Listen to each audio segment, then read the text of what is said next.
All right, welcome back to the basement where it's top level content from the lower level.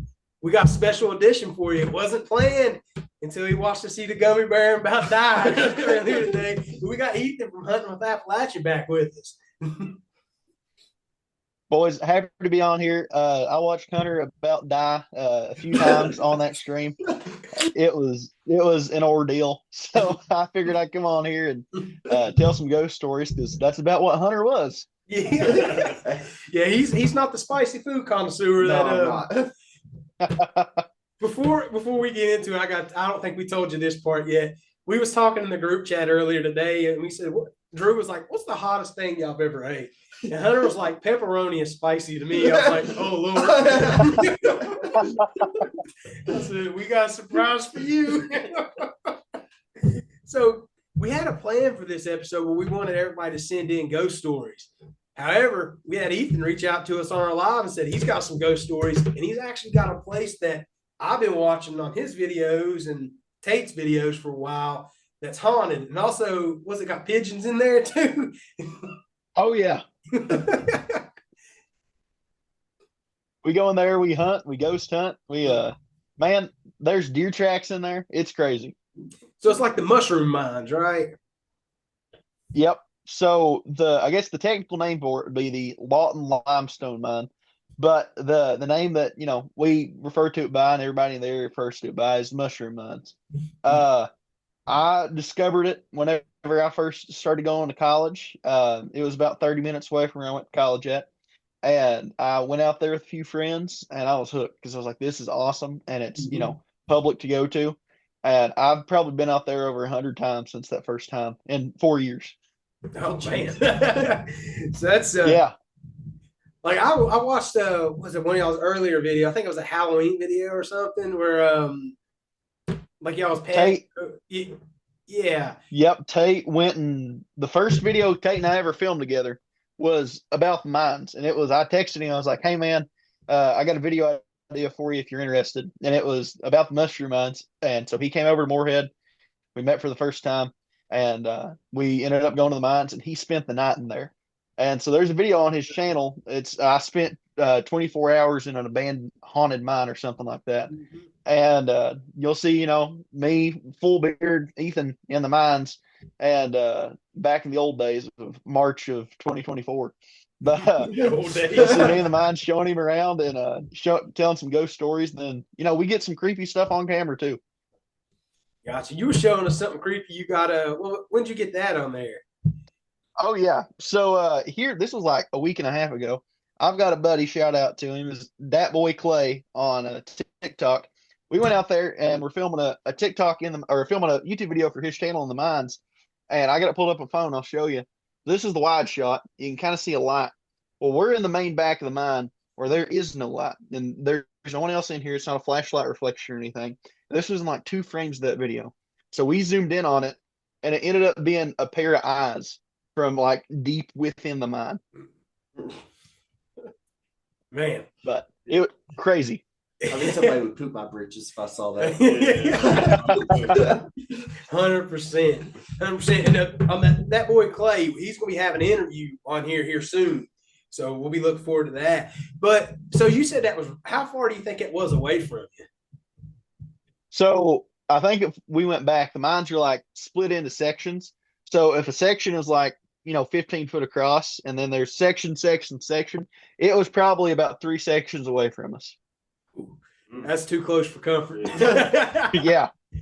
Wasn't there like a floating apparition above y'all's campfire one night in there too? Yep, that was that first tape video. We were walking around ghost hunting, and they had built a fire by where they were sleeping. And we went back to where they were sleeping, and there was something floating above the fire over their beds. And me, Tate, James, and the other guys that were with us, we all like saw it there the moment we get it on video. It was one of the most insane things I've ever seen. Man, so tell us a little bit about the folklore behind this specific location. So the mushroom mines were a active limestone mine up until the 1960s. So then they shut down, and it was actually converted into a grow site for mushrooms. That's how it got the name.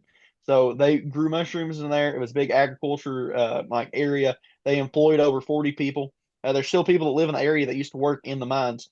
But now if you go in there, there's a bunch of abandoned grow trays and water pipes and everything from where they grew the mushrooms. So after the mushrooms kind of left, it sat abandoned for a while. And then in the late 90s, early 2000s, a data company bought it. And this company said they were going to store government hard drives in the mines because it was cool and dry and a good place to store technology. So they ended up building the frame for, I think, 4 buildings out there. And they actually widened a few of the tunnels in the mine. But it came to find out this was a shell company and they were scamming people out of money. So after that happened, the mines were put into a public trust. So now it's public land. And people have been going out there ever since. Okay. Nice. Yeah, that was my next question. I was like, how do you have access to it? But public land, that's pretty cool. So Yeah. And there is all sorts of spooky stories that have come out of it with people going out there because there were quite a few people that died from cave-ins during the original limestone mine. And then for that time it sat abandoned after that before it became a mushroom mine, it said that it was a spot for cartel executions. Good spot to do it because it's like a maze when you're in there. Mm-hmm. But the most famous story is that back in the mid 2000s, around 2007, there was a husband and a wife that actually got murdered by their son and his wife or girlfriend. And they dumped their bodies. If you go back in the mines, there's actually an underground lake. They dumped their bodies in that lake and they were back there for a month before anyone found them. And the most famous ghost is the woman in white. A lot of people think the woman in white is the wife of the guy that got dumped back there. Golly, that's insane. So it definitely sounds like Yeah. there's a lot of history as far as like, you know how when people talk about like some places haunted, there's always like a bunch of history that goes along with that. So that place definitely sounds like somewhere that's got a lot of history. Mm-hmm. I know you mentioned that Yeah. it was a limestone mine up until the 1960s. Do you have like a rough time frame on like when it first opened? I think I remember reading it was back in the 40s. I think it was right after World War II. But I mean, Lawton as a community, it looks like a ghost town. There's abandoned buildings. There's stairs in the woods that go to nowhere, which is already bad juju. Yeah, But right. it's an abandoned kind of town at this point. It used to have industry, and now it doesn't. So it was kind of dependent on the mine. Yeah, 100%. That's the way a lot of the towns are around where we live. Is they're Yeah. very dependent. That was dependent on the coal mines. Coal mines shut down. Everybody left. Yeah. The people that Yeah. stayed, I mean, in rough shape. You know. So, Well, go ahead. no, you're good. Go ahead. Go ahead. I was going to say with the mine, whenever those towns get in rough shape, it tends to attract like shady characters out there. Yeah. And that's what it's known for now. In most of our videos, we show off what we call the altar. And there's quite a few, let's just say, not very Christian groups that frequent the mine, doing some sacrifices and rituals out there. And I actually had a run in with one of these groups my very first time out there. Oh, That's a how'd that go? way to welcome you into the mines. So it was my freshman year of college. And the first time I went out there, I was going out there with a big group of people. Had like 15 buddies. We were all going out there. And there was one girl that needed to ride. I was good friends with her. I actually went to church with her at the college. And I was like, all right, we'll go ahead and go before it gets dark so we can kind of scope it out. So she and I rode up there and we explored. We found a place where we are going to build a bonfire at and everything. And we walked back out to her car and another car drives out of the mines. You can actually drive up in them. Oh, And the car drives out of the mines and that pulls over beside us. And these 3 guys go out. Well, you can tell that they've been partaking in the devil's lettuce, and they're they're talking to us, and they kind of seem a little off, but I'm like not overly worried about it. Well, they leave, and the rest of our friends show up, so it goes from just me and her to like 15 guys, and we're in the mines having a bonfire, and we see 3 sets of headlights pull up, and so I go outside, see who it is. They come with me, and it's those same 3 guys from earlier. But there's another guy in their car, and then 2 more cars full of guys. oh, And I'm like, all right, this is kind of weird that they would show back up, especially if they think it's just me and this girl out here. Yeah. And so I go over and I start talking to him and, just casual conversation and everything. And then all of a sudden I see this one guy and he's just like blank expression staring at me. And he looks at me, he goes, they found 2 bodies in the back of these mines. I was like, yeah. He said, we're going to add a few more tonight. I was like, oh, yeah. So I looked at him and I, was bluffing a little bit, but I said, you're outnumbered and most of us are armed. Good luck. And walked back to my group of guys and I was like, hey, nonchalantly, we need to go to the cars and leave now. And so those cars left. And to get to the mines, you cross a bridge. There's a gravel road on both sides, and you go up a hill and around the curve. Well, we came around the curve and going across the bridge.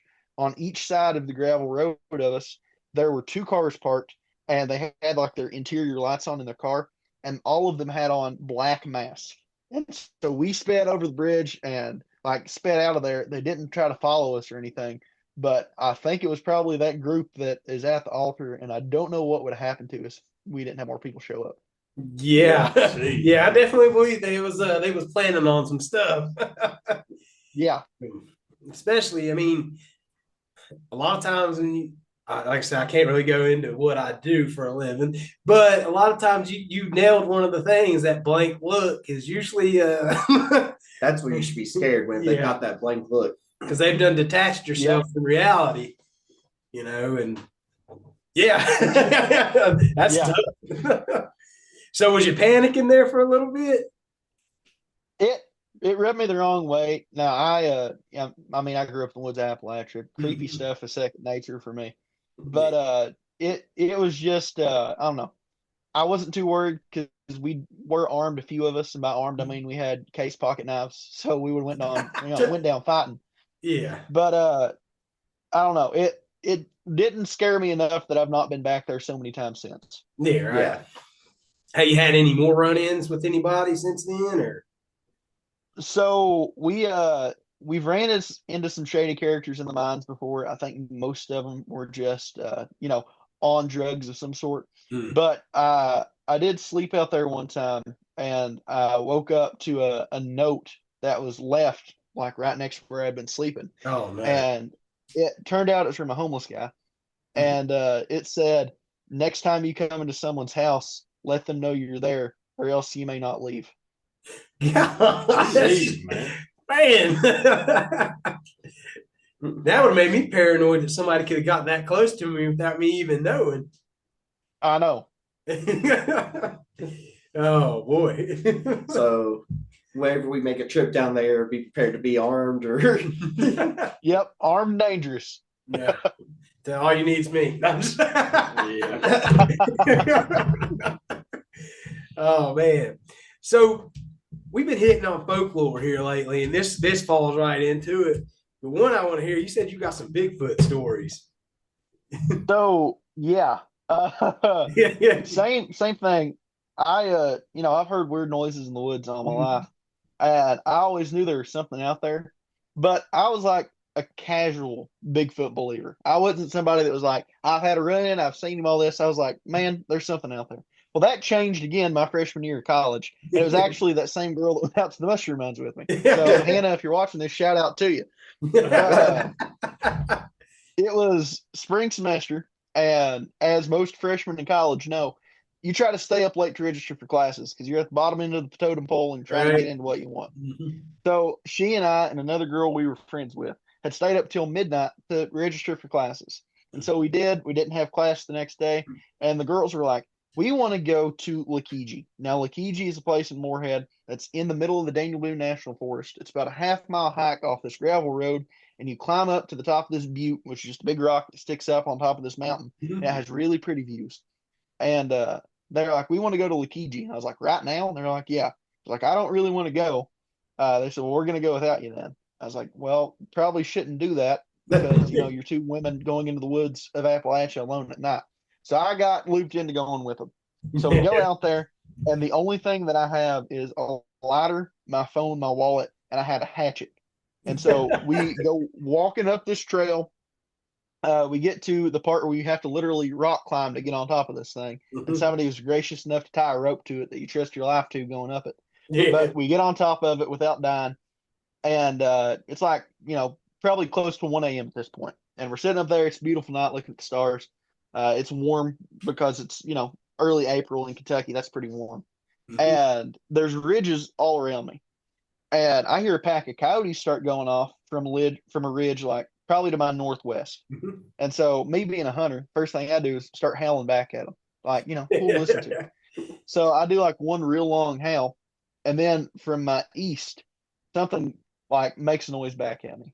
And the noise I describe as a fire truck mixed with a howling dog. And I was like, that's weird. That coyote needs a cough drop or something. So I make that same noise back at it. And when I do that, it's like the woods erupts. And from almost all around us, stuff starts whooping and like knocking on trees and stuff. And the girls are getting worried. But I'm like thinking this is the coolest thing in the world. This is vindication for all those years of me believing in Bigfoot. And so it gets really cool. And I'm sitting there making noises back at them. And it gets really cool until I start hearing stuff walking at the bottom of the cliff that I'm sitting on the edge of. I'm about 100 foot up. And it's, a straight drop. But you can hear something walking back and forth at the bottom of this cliff. And you can hear it like breathing heavy. And I'm like, all right. So this is kind of scary. Because now it's here. And then a rock goes flying by my head. Something at the bottom of that cliff had picked up a rock about this big and chucked it straight up my direction. Nice. And I was like, okay. So this is going to get western. And again, it was a warm night, but it's starting to get cold. And we ended up sitting up there until about 3:30. We were trying to make it till sunrise, but one of the girls eventually was like, I'm either going to die on this rock or I'm going to die trying to get off of it. And I was like, all right. Let's do it. So we get off the rock, we climb down, the woods are dead silent, and we start walking back. And right before you get to the gravel road, you're walking on top of a ridge, and it's got like two like little ridges off to the side of it. You're walking here, it's got like one down and then another one down. And we have a flashlight that one of the girls brought, and I'm in the main middle of them. And we're walking through, and I hear a stick snap. And I look over to my left, and about 40 yards down from behind a tree, you see a forehead, two eyes, and a hand, like peeking out behind the tree looking at me. And I catch the eye shine, and I see it for just a second. And then all of a sudden, from my right side, something starts running at us full force. Sounds like a bear bluff charging.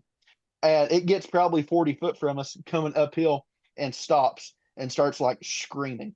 And so at this point, that's not the only thing screaming. We are too. And we take off running to get to the truck.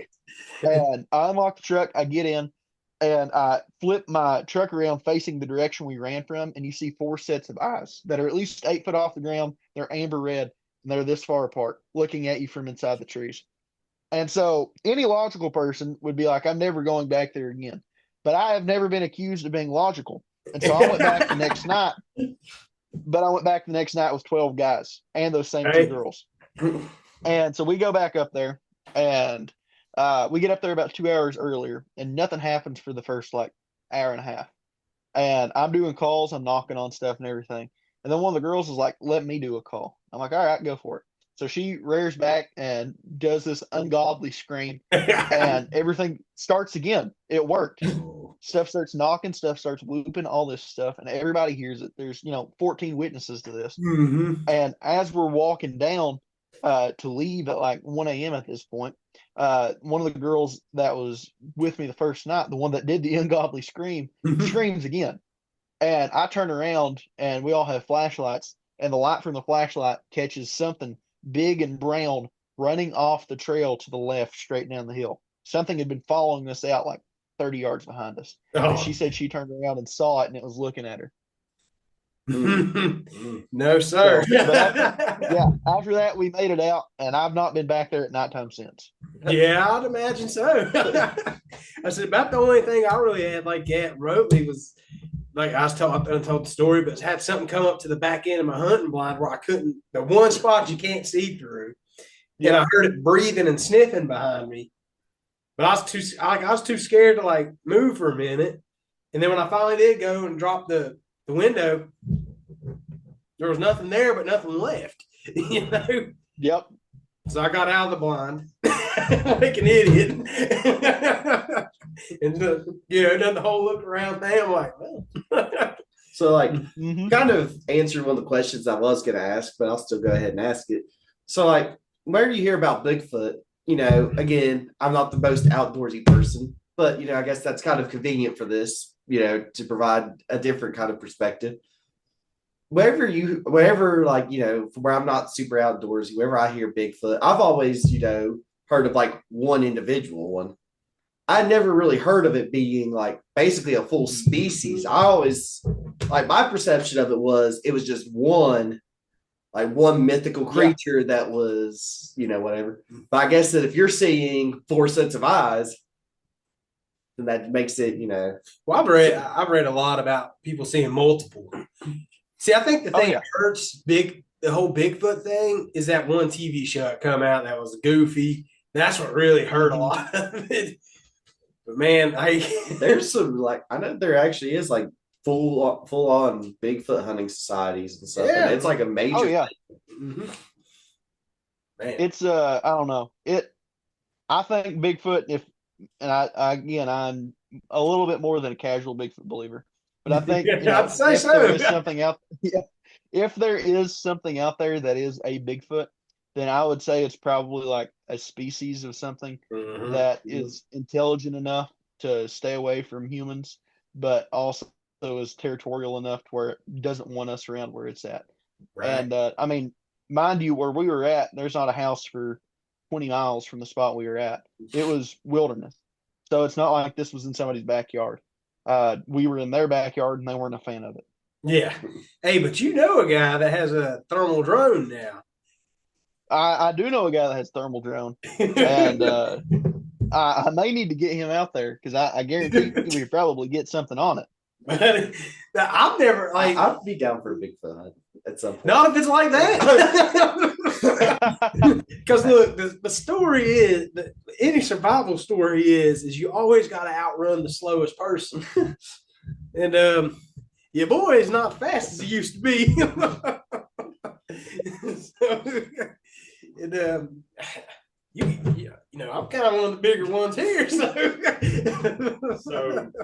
I actually, I'm just saying, there's four of them. There's four of us. Yeah. We just gonna throw hands. So I one time I saw where like if you take a stick and beat on a tree, it like would attract the Bigfoot, like some sort of mating thing that they do or whatever. And so I went up to Pocahontas County, West Virginia, and it's like you was talking about, there ain't nothing out there. It's just wilderness. And I was up on top of this 22-mile long stretch of road, just goes across the top of a mountain. And so I decided to stop up here and do that. And man, I heard something take off through the woods, and I took off running down that bank. Got back in the car.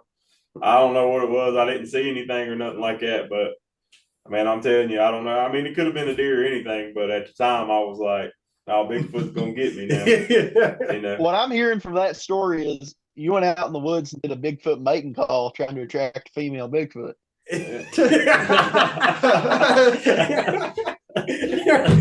That's exactly what happened. I mean, you're a pretty tall, burly guy. Maybe she saw you. Maybe I get. I mean, you was in Pocahontas County. There's nobody there. You don't even have no cell phone service up there. That place. Hey, when you're watching the Weather Channel and it says higher elevations get like 2 foot of snow, that's Pocahontas County. Oh boy! So, did you have any other Bigfoot encounters other than that? Or? Well, my family's got a lot of stories. Where I used to live at in Breathitt County, Kentucky, sits in a meteor crater. Like scientifically tested, it's a meteor crater is where it sits at. That's cool. And one of the stories in my family that was always told was my grandma, my grandpa, and my aunt were sitting on the front porch. And this is before the roads were paved or anything. And they said that there were these two hairy things walking right up the road. And when they talked, it sounded like someone playing a record backwards. It sounded like a backwards tape recorder. And she said, my grandma always told it, she said that they were walking up the road and they like shouted at them to get their attention. And they looked up at them and they jumped over the fence in one leap and like faster than it ever seen anything move, ran across the field, up the hill onto the mountain. But up there where I used to live at, some of the stories up there that I was always told, there is a well at the head of that holler that has been like poured full with concrete because one of the women that is still alive and lives up there, she's got a really bad burn on her left arm. Well, apparently, whenever she was younger, she went out to that well to fetch water, and there was light down in that well. And so she went back inside, had the kitchen window open, and she said the light came up out of the well, came through the window of the kitchen, and burnt her, and then went back down in the well. And all the men on the holler went up there to figure out what it was, and they looked down there and saw that light, and so they closed the well forever. Wow. But there's all sorts of stuff that happened up there. You'll see random lights like come out of the hill and up into the sky. There'll be different colors and everything. It's insane. And I'll be honest, there's a video that I just saw on Facebook. If I can find it, I mean, I don't know if I can show you on here, but I have to send it to you. I think it literally just happened tonight where a light come over top of somebody's trailer and just come down. I'll send it to you. I'll share it on Facebook too. Yeah. As far as like I haven't had anything like that other than that whatever was breathing behind my deer blind. Still can't explain that. I think I grew up in an older style house, and we was talking about on one of our episodes. We used to have your washing machine was always in your basement. Yeah. And my mom, she used to hate going. She always swore something was in the basement with her. So she'd make one of us because my dad worked night shift, and one of us always had to go downstairs with her. And this has nothing to do with ghost stories, but I remember I was playing football. I pulled my groin muscle, and I was just setting the floor to play some Halo. Don't make fun of me because it's old. And I went to get it. As soon as I sat down, she said, "Come downstairs with you." And I'm like, "You got me kidding me." But anyways, we always knew there was something down there. Then my cousin come over. She's big into ghost hunting and all this type of stuff. And we're like, man, she would get those little metal rods and stand over top of stuff and ask questions, and they'd move and stuff. Well, we put a tape recorder down in our basement one time. And, not thinking much of it, we go upstairs, turn all the lights off in the basement. Because, and we're just upstairs, and we go down there the next day, and we turn that tape recorder on, which, and started playing it back, and you hear a door slam down there. Well, we're upstairs. We never heard that. And then you hear kids giggling. You hear kids giggling, and then you hear one of them say stop before they hear us. The washing machine's upstairs now. The washer and dryer's upstairs. Understandable. So where I went to high school at, we have security cameras all in the school, and my mom actually was a teacher at the school that I went to. Oh boy. So I could see the security cameras and stuff. Whenever anything creepy happened, they showed it to me. The gymnasium doors would open and close by themselves all the time. Oh boy. And we've got videos of them open and closing. There's also an elevator in the school that can only be opened with a key. That's the only way it works if you have a key. Well, the elevator randomly will open on its own, like somebody is pressing the button for it to go up and down. Just randomly happens. There's all sorts of stories up there. There's a little girl that died in the school in 1961. She fell down the stairs during a fire drill and broke her neck and died at the hospital a few hours later. And so everyone always says that it's her that haunts the school. And she's always messing with the students, and it's there's some creepy stuff that's happened up there. I remember. I wish I could remember which comedian it was, but I can't off the top of my head. They were talking. They brought up a valid point, because that's just that's what makes comedy is whenever they actually bring up valid points within things. They said, "Have you ever thought about the fact that the most innocent concept for a ghost is the most terrifying?" Yeah. Think about it. Kids should be the most innocent. Kid ghosts creep me out more than anything. You think about the Victorian era, older people. That shouldn't be intimidating. That'd be terrifying. Yeah. I don't know how I'd feel though if I saw the rock sized ghost coming at me. I guess that could change that perspective a little bit. I think the most intimidated I've ever been when it comes to ghost stuff is my best friend all through high school and everything. I call him Peanut because he is deathly allergic to peanuts. Oh, Okay. And we always deer hunted together. Well, we hunt the hill behind his house, and it's a good 30-minute walk to get to the top of the hill where we have our stand at. And we have to get up there early because the deer tend to move early. And so we left his house at like 3 a.m., got up there at 3:30, and we had like 3 hours till sunrise. And we're sitting up there, and this is in late November, and all of a sudden I see like a little ball of light coming down a ridge, and he was asleep, and I like elbowed him real hard and said, "Peanut, look at this." And he woke up and he saw it. He said, "What is that?" I said, "I don't know, but it's coming at us." And all of a sudden, all around us, all these little balls of light that look like fireflies that never blinked just start coming through the woods all around us. And it sounds like they're whispering to each other. Mm-mm. And I mean, at one point, there's like 30 of them all around the tree stand. And him and I are just sitting there looking at them. And, about 30 minutes before sunrise, they all just kind of dissipate. They go different directions in the mountains. Well, I talked to my great aunt. My great aunt is the most Appalachian woman in the world. And she is the dictionary for anything creepy in Appalachia. And she said, "Oh, those were searcher lights." I said, "What's a searcher light?" She said, "Those are souls that are looking for their families, and they're walking in those mountains trying to find their way home." Oh, wow. So That's crazy. But that was being in that moment, not knowing what it was, and only being 15 foot up a tree from them. That's the most intimidated I've ever felt. Yeah, because you're not going anywhere. Exactly. So since you said your aunt's like, the most Appalachian woman, I'm sure she's talked to you about like if you're in the mountains and you hear it like say your name, you never answer it back. Oh yeah. Oh yeah. She man, she lives in that same holler where the well happened and where we see the lights at. That's where she lives at. Mm-hmm. And she is like one that I was at her house a few weeks ago, and she was like sitting in the living room crying to me because she said, "Ethan, something has been coming to my house every night and knocking on the door 3 times." And she said, whenever that happens, that means somebody is about to die. And that's a knocking spirit.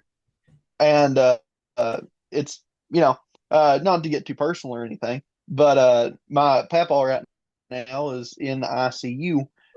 He has been fighting dementia for a long time, but he is in the ICU now. Well, the night that he got moved from the care facility he's at to the ICU, my mom got woken up by 3 knocks on the door. And then a few hours later is when he had to get moved to the ICU. Wow. Oh gosh. That's insane. I know they also say that the 3 knocks is also a sign of like demonic presences, depending on how you look at things.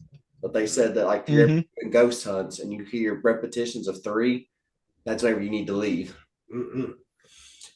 Well, they're coming at us apparently.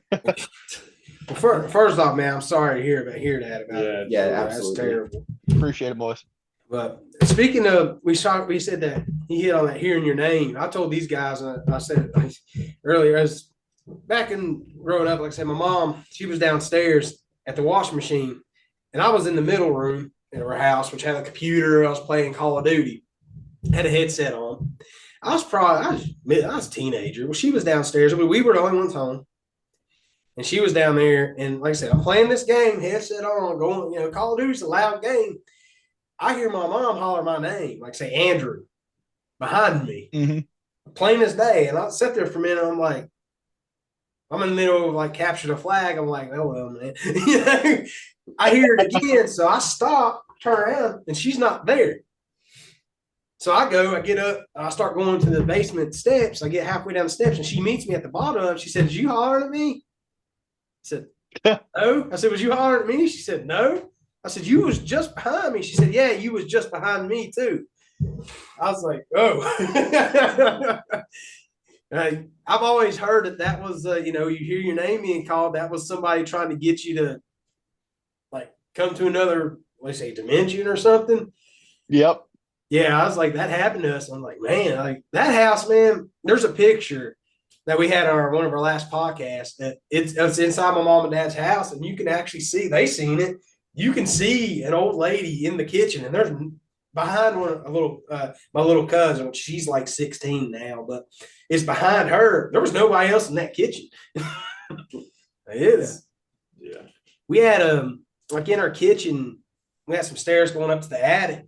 We blocked it off because man, it just every time you was over there, it just felt like somebody was watching you, like all the time. I hated it.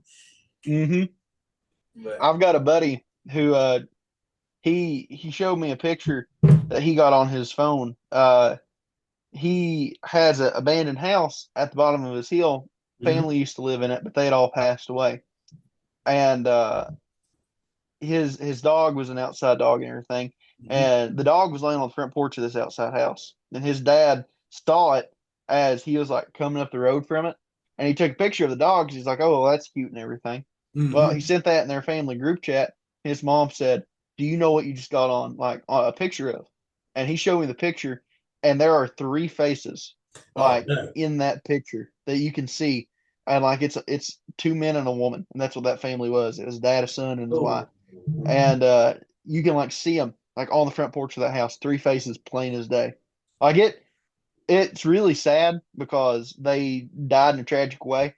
But like even sitting here thinking about it, like that hits me. Like I get emotional thinking about it because I saw that picture and like that is like plain as day. People that no, it's ghosts, and you can't deny that looking at that picture. Right, man. I feel like there's a lot of folklore and like ghost stories like that in the areas that we live in. Appalachia, we're secluded kind of from everything. And all these wives' tales and all these different folklores. I mean, I've experienced a lot of it myself. Like, I don't think all of it's just hearsay. Like, especially these old timers, kind of like, we was talking about earlier. They really deep down, they believe in this stuff. Oh yeah. I think that that's one of the things that makes it more prevalent in Appalachia compared to other places, because I feel like maybe there's a stronger spiritual connection within Appalachia. Yeah. And I know everybody has different beliefs on different things. We try not to get into that side of things, but I do believe that there is definitely something between just human life and whatever else it is, regardless of what people's thoughts, feelings, or whatever. And if you do have like something tragic happen, they said that that's a very common thing of it's hard to cross over because basically you got robbed of your life. Yeah. I can see that. Which I was, since we dug into all this folklore the last week or so, when you go and reading into like just our areas like West Virginia, Kentucky, Virginia, North Carolina, Tennessee, you go in and you start reading that our area where we're all mountainous, a lot of your like from other countries like Germany, Ireland, England, a lot of people that were very like religious moved to these areas to get away, to be secluded. And they was very much in their beliefs. And a lot of this stuff is from European folklore that's come over here. And then you mixed it with Native American folklore. And it's just Appalachia is just a hotbed for folklore. Yeah. Oh yeah, it is. But we'll get you boys out in the mushroom mines and out on a Bigfoot hunt. Yeah, I'll tell you what else too. When you come down this way, we can take you out to Lake Shawnee. Sounds like a plan to me. Have you ever heard of Lake Shawnee? I listened to the podcast. Well, Lake Shawnee is 25 minutes that way. Yeah. We used to when I used to get live Christmas trees, right above it is a Christmas tree farm. Right above one of most America's haunted place. We'll go out there and send one home with Hunter. There you go. Hey, it's actually got a pond on it. They used to do catfish tournaments in it too, so you never know. Great catching fish with ghosts. Said, you catch you a big old fish, go ghost hunting, That's why it's an amusement park. There's something for everybody there. Yeah. It is right by said to be very, very haunted. Yeah. So shoot. Hey man, I really appreciate you sharing some of them stories, man. This was great. Like it's always great having you. Yeah. Hey, boys love coming on. Hey, one thing I know I don't want to keep prolonging it, but one thing we was wanting to do is, heck, if we could all get together, it'd be great. is we done an episode on the Trans-Allegheny Lunatic Asylum, and we're going to go there. And let me know when you want to go. But well, they do different types of tours now. We can do like a historical tour, or we can do overnight. So, You just tell me when to be there, and we'll make it work. Absolutely. Sounds good. All right. Well, I'll go ahead and end the recording. I appreciate y'all for stopping by here. Let me go ahead and stop this real quick. Thank y'all, everybody.